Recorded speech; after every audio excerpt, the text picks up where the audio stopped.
अहो या गोष्टी तोट्या आणि फायद्याच्या नसतात. ती दडपशाहीच्या विरोधात लढाई. तेवढंच नाही, अरविंद केजरीवालांना अटक झाली, त्याच्यानंतर झारखंडच्या मुख्यमंत्र्यांच्या मागे तुम्ही बघताच आहे काय चाललंय.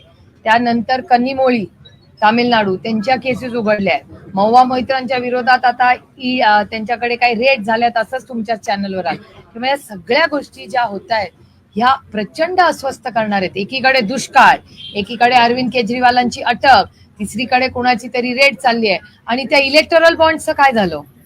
ज्या इलेक्टोरल बॉन्ड्स मध्ये या सगळ्यात उच्च माननीय सुप्रीम कोर्टाने सांगितलं, शब्द वापरला, क्विट प्रो को.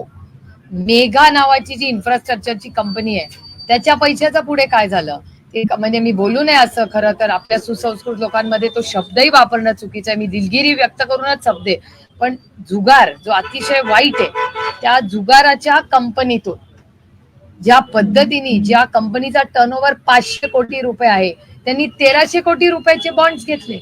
आणि किती आहेत? आज तर एक स्टेट बँकची आणखीन एक केस आली आहे, ती तुमच्यापर्यंत पोहोचली का नाही माहिती नाही, मी माहिती काढायला लावली आहे.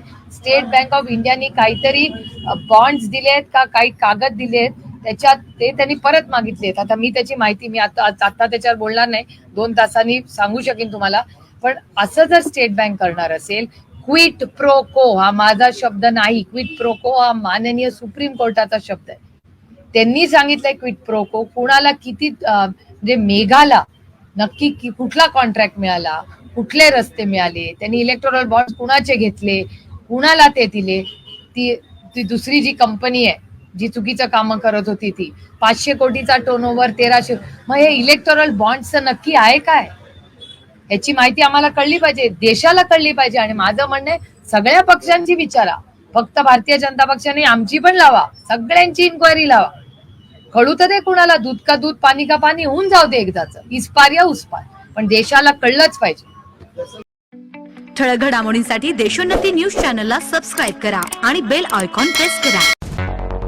मुंबई, पुणे, नागपूर, मराठवाडा असो का विदर्भ, राजकीय, सामाजिक, शैक्षणिक क्षेत्र असो का क्रीडा, सर्वच घडामोडीचे विश्लेषण पाहायला विसरू नका.